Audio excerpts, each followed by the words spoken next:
Thanks so much for joining us today. God wants to do so much for you and through you, and we'd love to hear about it. Take a moment to send your story to stories@parkerhill.org.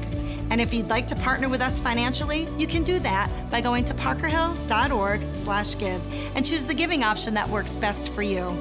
Well, thanks for joining us. We hope you enjoy today's message. Welcome, everybody. Great to have you guys here today. And as I often do when I begin a message, let me give a big shout out to those of you who are joining us by video at our Clark Summit campus, those of you joining us by video at our Wilkes-Barre campus, and those of you who may be watching online right now. Great to have all of you here as we wrap up this teaching series called Unconventional Wisdom. And over the last few weeks, we've been challenging some ideas that seem to sound right on the surface, ideas that lots of people have embraced, but ideas that when you dig a little bit deeper into them, you discover they're not really true and they really are not at all helpful. And so today, as we wrap up this series, I want to talk about wisdom when it comes to relationships. Because here's what so many people believe about relationships, like Batman. I love that clip.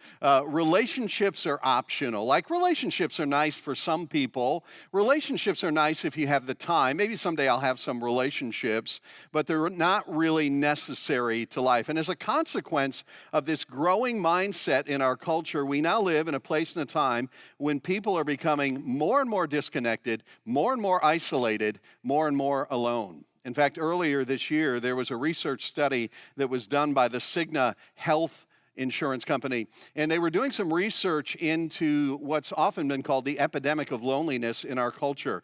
And here's what they discovered. They discovered that 46% of Americans would agree with this statement: I often feel alone in this world. 27% would say, I have no one with whom I can discuss personal concerns. I think that's sad. And 1 out of every 5 Americans would say this: loneliness is the primary source of unhappiness in my life. And what's so fascinating to me is that this same study was conducted 30 years ago in the late 1980s. And in the 30 years since then, these percentages, every single one of them, has doubled. Like in our place and time where we live today, people are just becoming more and more disconnected, more and more lonely, more and more isolated. And that isolation, by the way, is not healthy. It's not good for us. And I don't just mean it's not good for us spiritually, like because we're in church. I mean it is literally not good for us in terms of our physical health. In fact, let me just read something for you from this book by John Ortberg. The book is entitled Everybody's Normal Till You Get to Know Them, which I think is one of the best book titles ever. But in his chapter on relationships in this book, he writes this. He says, one of the most thorough research projects on relationships is called the Alameda County Study. Headed by a Harvard social scientist, it tracked the lives of 7,000 people over a 9-year period. Researchers found that the most isolated people, listen to this, were 3 times more likely to die than those who had strong relational connections. People who had bad health habits, such as smoking, poor eating patterns, obesity, or alcohol use, but strong social ties, lived significantly longer than people who had great health habits, but were isolated. I love his conclusion here. He says this: in other words, they found that it's better to eat Twinkies with good friends than to eat broccoli alone. That's my life slogan now. But conventional wisdom is this, that relationships are optional, but here's the truth. Relationships are crucial. That God never intended for us to go through life alone, especially those of us who are followers of Christ. We are called into a relationship with God himself, but also into relationship with each other. And so today my goal in this message is very, very simple. My goal is to try to convince you to prioritize relationships with people in your life who can help you move in the right direction, to invest the time and energy necessary to have those relationships. Then at the end of the message, I'll just give you a very, very practical step you can take that'll help this to happen, okay? But if I could boil down the entire message today into one sentence, it would be this sentence right here. Relationships will cost you something. Isolation will cost you more. Because the truth is, relationships will cost you something. Time, energy, emotional investment. Relationship building comes at a cost, but isolation will always cost you more. And so as we talk about this idea today, you may have noticed I have a table up here on the platform with me. It is a three-legged table. And as I continue to talk, and as you look at this table, I want you to think about your own life. And I want you to think about what it takes for us to be the people that God has called us to be, to become followers of Christ who really reflect his heart in this world, and how relationships fit into that. Because I think, just like the three legs on this table, there are three things that we need to be the people that God is calling us to be. The first thing that we need is information. We need to know God's will for our lives. We need to know his principles. We need to know the scriptures. But information alone is never enough. The second thing we need here is dedication. In other words, we have to dedicate ourselves to living out what we know, because information alone will never change anyone. We've got to put it into practice. But then there's something else that we need, and this for many people is the missing ingredient. It's what I would call connection. Relational connections. You know, we need to have people in our lives who will surround us and who will cheer us on when we're getting tired, who will pick us up when we stumble, who will push us forward when we want to quit. I believe we can't really be the people that God is calling us to be if we're isolated. We need those relational connections. And by the way, this isn't just a spiritual thing. This applies to so many areas of life. Like if we're going to make progress in any area of life, we need these three things. I'll give you a few examples. Think about exercise, okay? Think about getting in shape physically. The first thing you need is information. And you get that sometimes by looking in the mirror. Or, you know, you go to the doctor and the doctor says, you really need to start exercising. And, you know, most of us have all the information. We know we should exercise, okay? That's usually not the issue. Second thing, though, you need is dedication. You've got to commit yourself to actually getting out there and exercising. But when it comes to exercise, when it comes to getting in shape, for many, many people, perhaps most people, just information and dedication is not enough. Like, how many of you have a treadmill at home that you bought because you were dedicated to using it, but all it's ever been is a place to hang wet towels? Because information and dedication often aren't enough. What we need is connection. Like, you need a group that you go running with who's going to call you on the phone when you don't show up. You need that workout partner who's going to meet you at the gym every morning. You need the fitness trainer. You need information, dedication, and connection. Think about addiction. You know, anybody in recovery will tell you that if you want to deal with an addiction effectively, information and dedication are not enough. You need to be connected to people who will be loving and yet honest with you and support you in that recovery process of breaking that addiction, managing that addiction. Think about eating well or dieting, whatever you want to call it. Isn't it easier to eat healthy if everybody else in your family is eating healthy as well, if you're connected to people who are eating healthy? Or, you know, do you know that one of the most effective, if not the most effective weight loss program out there is Weight Watchers? Do you know why? Because it has a connection component. There are meetings that you go to where people can encourage you, and many times where you actually weigh in, there's some accountability. And in any area of life, if we want to make progress, we need information, dedication, but also this. We need connection with other people who are moving in the same direction that we are. And here's what some Christians say. They say, you know what? I really only need information and dedication. You know, I just need to know what Scripture says, and if I have enough doctrine poured into my brain, and then if I really, really believe it and commit myself to living it, I'll be fine. That's not true. You know, just like this table has three legs, if I were to take just one of those legs away, the whole thing would collapse. And I think the same thing is true about our spiritual health. Relationships will cost you something. Isolation will cost you more. So I want to unpack this idea by looking at an example of this in the Bible. And we're going to look at the example of one of the very first followers of Jesus, one of the 12 apostles, probably the best known one, whose name is Peter. Like Peter's the guy in every joke who meets you at the pearly gates, right? Everybody's heard of Peter. But Peter was probably the one in the group that had really the closest, one of the closest at least, relationships with Jesus. But he came to a point in his life where he actually denied even knowing him. And when you understand how that happened and the circumstances behind that denial, it's a very, very powerful lesson for all of us. So I want to tell you three things about Peter. Here's the first thing. Peter knew the right information. He knew the right information. Okay, there's this interesting conversation in the Gospel of Matthew, chapter 16, where Jesus says, "But what about you?" He asked. He's talking to the whole group of disciples here. "What about you?" he asked. "Who do you say I am?" And Simon Peter answered for the group. He said, "You are the Christ, the Son of the living God." Now, the word Christ, Christos in the Greek, it literally means anointed one or Messiah. And so Peter speaks up and he says, "Listen, Jesus, we believe that you are more than just a great teacher, more than just a prophet. We believe that you are the anointed one, the Messiah, the Son of the living God, the one who was sent to rescue all mankind, the Savior." And so here's what Jesus said, verse 17. Jesus replied, "Blessed are you, Simon, son of Jonah, for this was not revealed to you by man, but by my Father in heaven." He says, "Peter, God has opened your eyes to this incredible truth, and you are blessed to understand it." So Peter understood something very important. He understood that Jesus was no ordinary man. He was the very Son of God, the Savior of the world. He had the right information. But listen, information alone is never enough.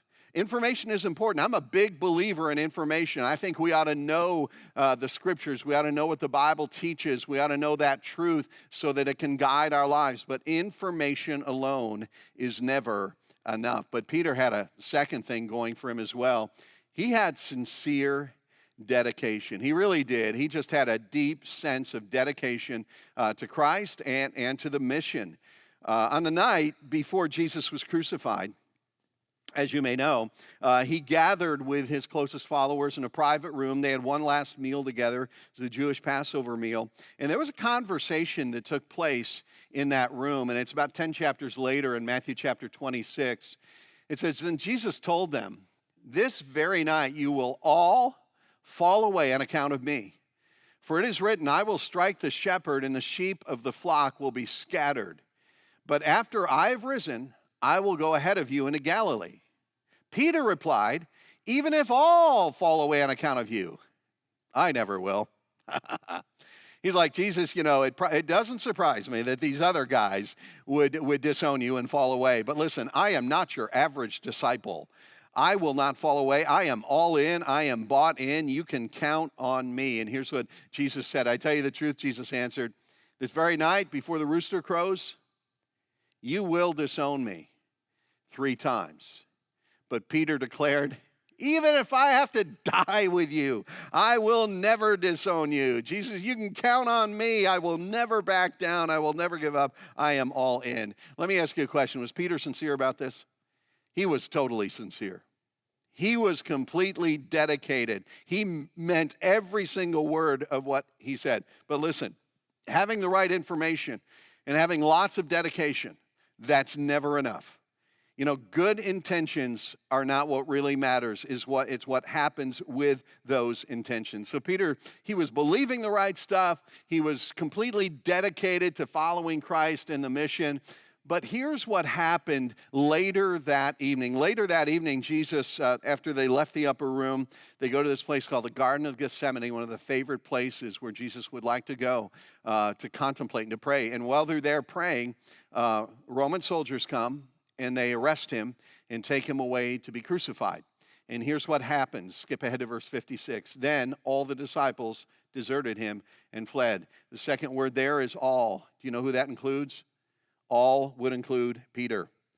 So his resolve is already starting to dissolve. The guy who said he was all in, he is starting to check out. Here's what happens next, verse 57. "Then those who had arrested Jesus took him to Caiaphas, the high priest, where the teachers of the law and the elders had assembled," because they're going to have kind of a mock trial. Listen to this, though.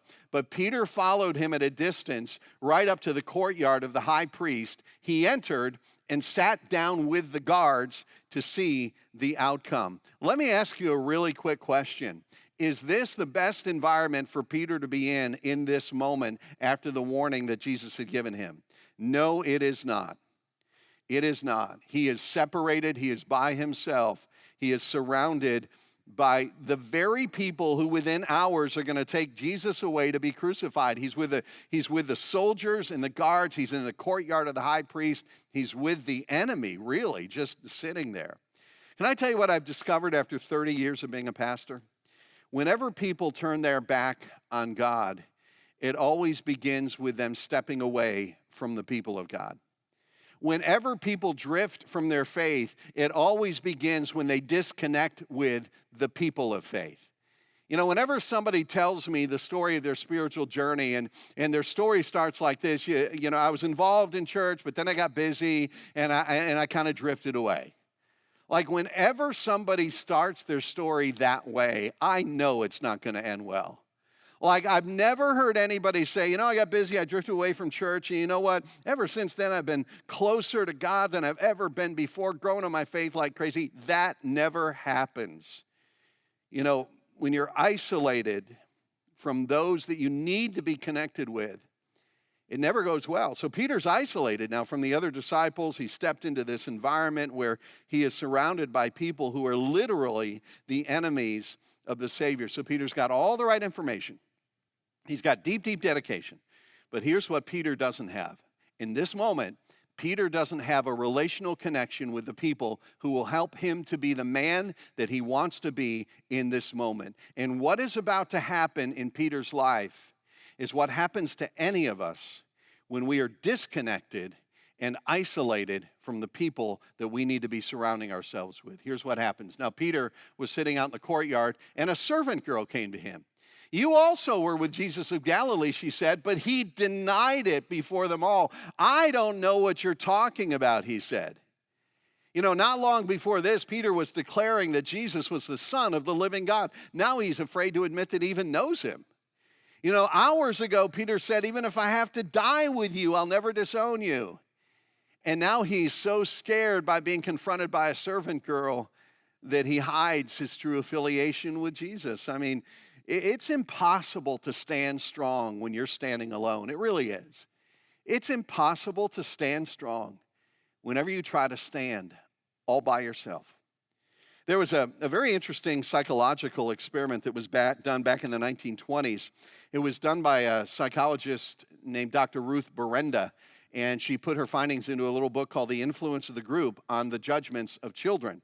And she describes this experiment that she did. I think this was 1923. What they did was they went into a classroom, and the teacher in the classroom would hold up a series of charts, and each chart had 3 lines on it of varying lengths. There was a shorter line, middle-sized line, and a longer line. And the instructions given to the class were that whenever the teacher pointed to the longest line on the chart, that everybody in the class had to raise their hand, like that was the longest line. But what one person in the classroom didn't know was that all the other students were told to raise their hand, not for the longest line, but for the second longest line. And so it was fascinating what would happen. Time after time, the teacher would hold up the card, and most of the kids would immediately vote for the second longest line. And then the other kid, the odd man out, who didn't know what was going on, he would kind of look around, you know, and sheepishly, when he saw what everybody else was doing, would raise his hand as well for the second longest line. And so time after time, the victim would say that the shorter line was longer than the longest line just because everybody else around him was saying that. See, peer pressure can be a powerful thing. And it's not just kids who are subjected to peer pressure. I mean, I don't think many of us would drive the cars that we drive if it weren't for peer pressure, right? There's a lot of stuff we do as adults that's just driven by societal, cultural peer pressure, and it's something we live with all of our lives, or at least, you know, most of our lives. I did a funeral a couple of years ago for a woman in our church who died at the age of 105. She was 105 when she passed away. And I remember having a conversation with her when she was 104, and I said to her, I said, Esther, tell me one good thing about being 104. And she thought about it for a minute, and then she said this. She said, well, there's no peer pressure. I thought, what a great answer, okay? So for most of your life, you'll deal with peer pressure. Maybe not if you get over 100. But it's impossible to stand strong whenever you're trying to stand alone. So Peter's trying to stand alone. He's not connected relationally. Here's what goes on to happen. Verse 71, then he went out to the gateway where another girl saw him and said to the people there, second time here, this fellow was with Jesus of Nazareth. He denied it again with an oath. I don't know the man. Second denial. The longer you live in isolation, the easier it gets to drift from your faith and deny that you even know Christ. Let me keep reading, verse 73. After a little while, those standing there went up to Peter and said, "Surely you are one of them, for your accent gives you away," because he was from southern Israel, y'all. Verse 74, then he began to call down curses on himself, and he swore to them. And he's going to really try to convince them here with some colorful language. "I don't know the man." Immediately a rooster crowed. Then Peter remembered the word Jesus had spoken, "Before the rooster crows, you will disown me 3 times. And he went outside and wept bitterly. And this is how we know that Peter belonged to Jesus, because the denial broke his heart, and he repented and got things right with God. So here's the big point of Peter's story. Peter had 2 things. He had the right information, and he had a deep sense of dedication. But when the moment of truth came, when the temptation came, he was alone, and what he didn't have connection. He had no one around him who could help him stay strong in that moment. And here's the problem. Somehow, we think that we're different. We think as long as I know the correct information, as long as I'm really committed to living according to what I know, then I'm going to be fine. Again, it's like this table. 2 of these table legs can be fine. But if you take away a 3rd leg, then everything falls. And for some of you, that's what your life is about to look like. For some of you, that's what your life did look like at some point in time, because you had isolated yourself from the relationships you needed to have. In fact, this idea of being connected relationally with fellow believers who can keep us on track, if you study carefully the rest of the New Testament, you see this idea come up time after time after time. I'll give you one example. This is in Hebrews chapter 3. It says, "See to it, brothers," or brothers and sisters, "that none of you has a sinful, unbelieving heart." And it says none of you, and what's implied there is that this could happen to any of us. "See to it that none of you has a sinful, unbelieving heart that turns away from the living God." Again, speaking to Christians, be careful that your heart doesn't turn away from the living God. And that phrase, "turn away," that's not describing something sudden. That's describing a process that plays out over time. Like nobody wakes up in the morning and just decides that morning to throw away their integrity. Nobody wakes up one morning and decides just to walk away from faith and to walk away from God. It happens over time. It's a slow turn. You get busy. You get discouraged. You're too much in pursuit of material things. You start hanging out with the wrong people. Something bad happens, you begin to lose hope. All these small decisions over time can turn our hearts away from the living God. But here's how to prevent that from happening. It goes on to say this, "But instead of letting that happen, encourage one another daily, as long as it is called today," which is another way of saying daily.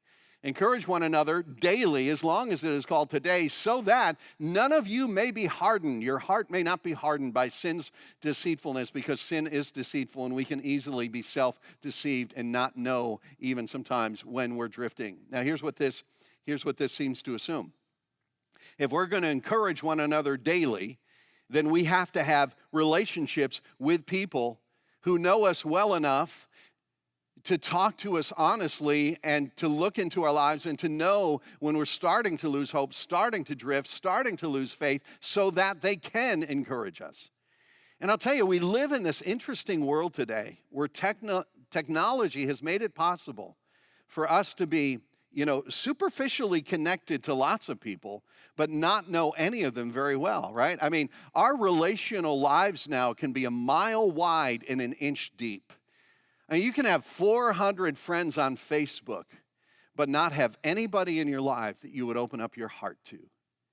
This is describing a different kind of relationship. Relationships with people who can step into your life and encourage you in your journey of following Christ and keep you from being hardened by sin's deceitfulness.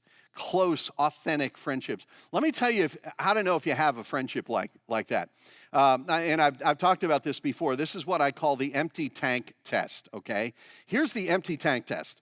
The empty tank test is this. Imagine you're driving your car on a cold night on a deserted road, and it's 1 o'clock in the morning, and you're about 30 miles from home. And for one reason or another, you're not paying attention to the fuel gauge, and you run your car out of gas, cold winter night, 1 o'clock in the morning, 30 miles from home on a deserted road. So you got to get your cell phone out, and you got to call somebody, and you don't have AAA.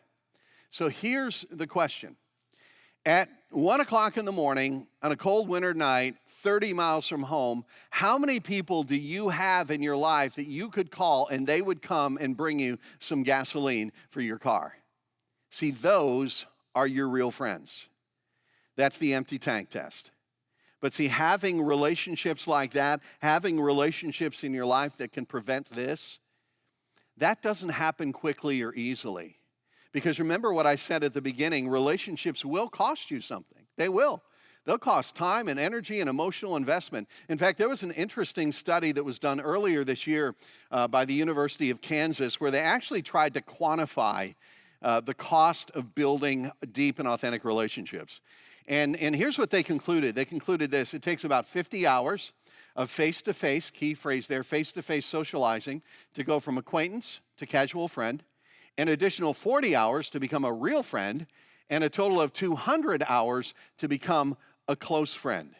Let me say it again. Relationships will cost you something, but isolation, that'll cost you more. And by the way, can I just speak to parents for a moment here? As if I needed your permission. But if you have kids, let me tell you what, this is especially important.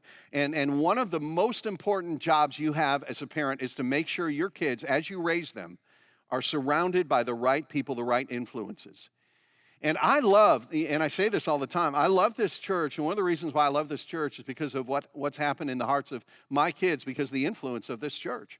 And we structure our student ministries and our kids' ministries in a very particular way. We structure them around a large group meeting and then small group breakouts. So in the large group time, there's worship and there's teaching, but then our kids and our students, they break into smaller groups where they unpack the meaning of the teaching and the application for their lives. And what happens in that small group context is that relationships are built.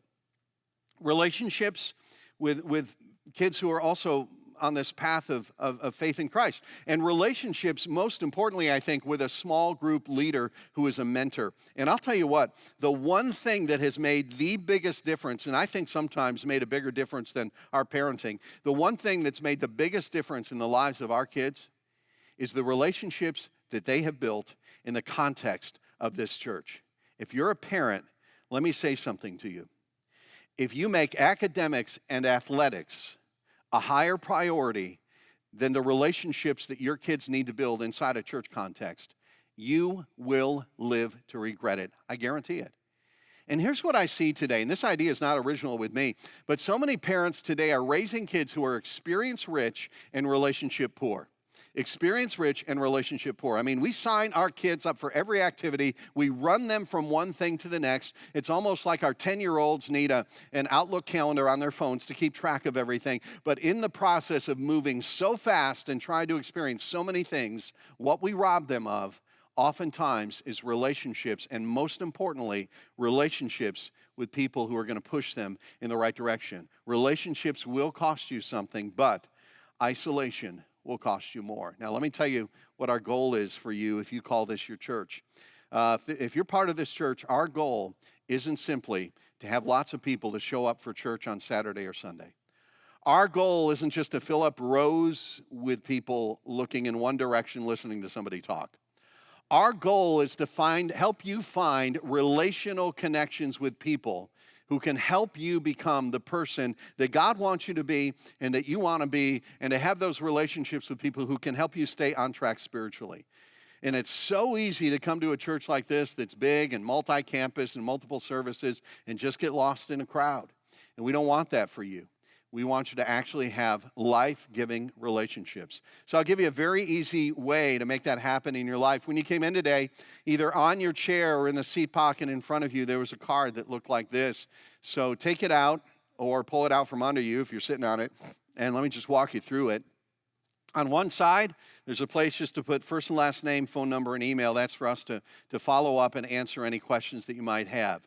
On the other side are some options, and I want to walk you through these options. Now, here's how we do this. Our groups function in a chunk of time that we call a trimester. And so this next trimester starts on September 23rd, or the week of September 23rd, and wraps up just before Thanksgiving. Now, let me just walk you down through some of the options listed on the other side of that card. The first one is called Starting Point. And Starting Point is specifically for you if you're just making your way back to God, making your way back to church. You got a lot of questions about faith in the Bible and things like that. Typically, it's a group of about 15 people. It meets right on your campus during the 11:15 service on Sunday, so you don't have to try to go find anything else. It's right on your campus. And it's 10 weeks long. And it's a great place to ask your questions and really kickstart your faith. On the right side of that card, you're going to see some prices because some of those groups have a curriculum that goes with it. That is a suggested donation.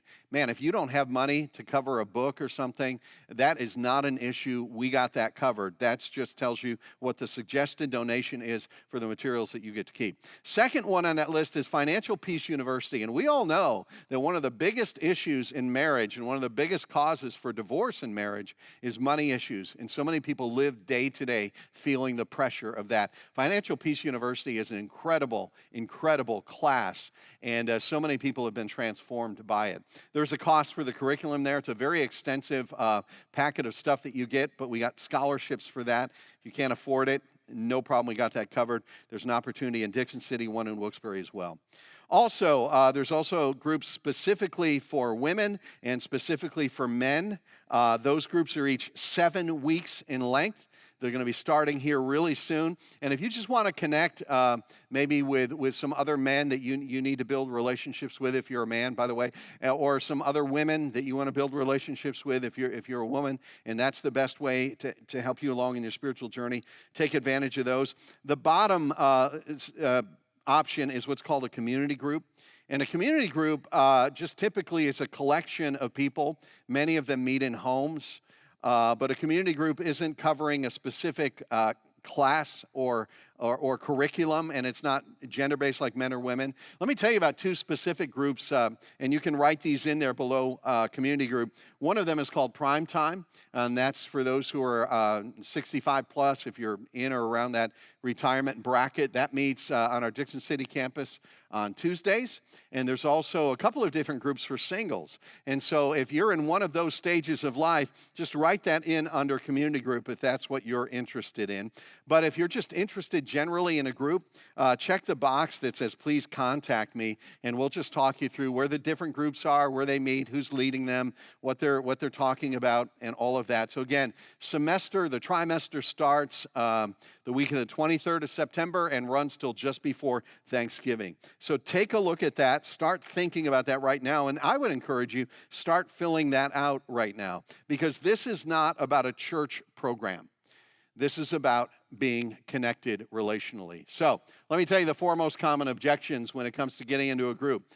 Number one, I don't want to get stuck in a group of people where I don't fit. I get that. And the good thing is there's no long-term commitment to any of these groups. They go 7 to 10 weeks. And if you get into a group and you're just 2 weeks into it and you're like, these are not my people, no hard feelings. You just take an exit and try another one another time. You won't be stuck anywhere where you don't feel like you fit. Second thing, I tried a group once, it didn't go well for me, and that happens. Not every group is a great fit for every person, and some groups struggle a little bit more than others. We understand that. But listen, did you ever get a bad haircut? Does that mean you stopped going to the hairstylist or the barber? No. Did you ever get a bad meal at a restaurant? Did you stop eating? Obviously not. And the same thing is true with this. Don't give up on your search for relationships just because you have one bad group experience. Sometimes you just got to pull up your big boy pants and try again because relationships are that important. Number three, I've already got friends. Good. That's a great thing. But let me say two things to that. How often do you and your friends spend time in intentional spiritual conversation? When on a given week, when in a given month, how many times, how often do you gather together, open up your lives to each other, pray together, and read the scriptures? Because if you don't have that, then you don't really have the kind of connections and friends that we're talking about here. The second thing I would say is this. Maybe you need to shift your mindset and realize that there may be somebody in a group that you would be a part of who needs you to be there. And that maybe someday they're going to look back and say, man, I'm so glad that Bob or Joe or Sandy was in that group with me because just meeting that person just redirected my life. Maybe it's not just about you. Maybe it's about somebody else as well. And the fourth common objection is this that we all have, I'm too busy, right? Because we live in this world of so many options and so many opportunities, and all of us are probably way too busy. But here's the thing. What are you busy with? I mean, what are you investing your time in? And I think if all of us would look objectively at our lives, I think many of us would have to admit that we're busy with things that ultimately aren't going to matter all that much.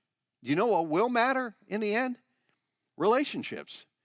The people that you loved and that you served and that you built relationships with and we're on this journey with. That's what's going to matter, not your wealth, not your possessions, not your titles, not your career. I mean, those things are all good, but what's ultimately going to matter is relationships, and therefore, I believe we need to make time for those. Relationships will cost you something. Isolation will cost you more. So take a few minutes, fill out that card. You can drop it in the giving buckets in just a moment when they come by, because what we're going to do is have the band come on back up. They're going to come to the platform now, and they're going to close with a really cool song about relationships, and we're going to pass the offering buckets. It'll be your chance to give, and also your chance to put that card in the bucket, or if you need more time, take it out to the Next Steps area, or if you have questions, you can go out there, and somebody will be happy to answer those for you. But as we wrap up and as the band comes, I want to read something from one of my favorite theologians, Dr. Seuss. And this is from his book called Oh, the Places You'll Go. It says this: you'll be on your way up, you'll be seeing great sights. You'll join the high flyers who soar to great heights.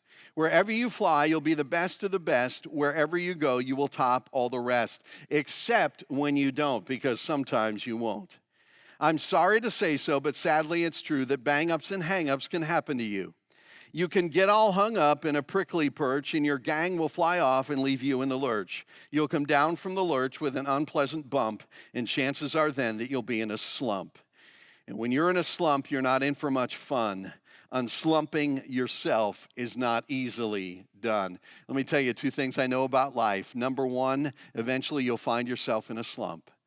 And number two, unslumping yourself is not easily done, which is why we need each other. We need connections. We need relationships.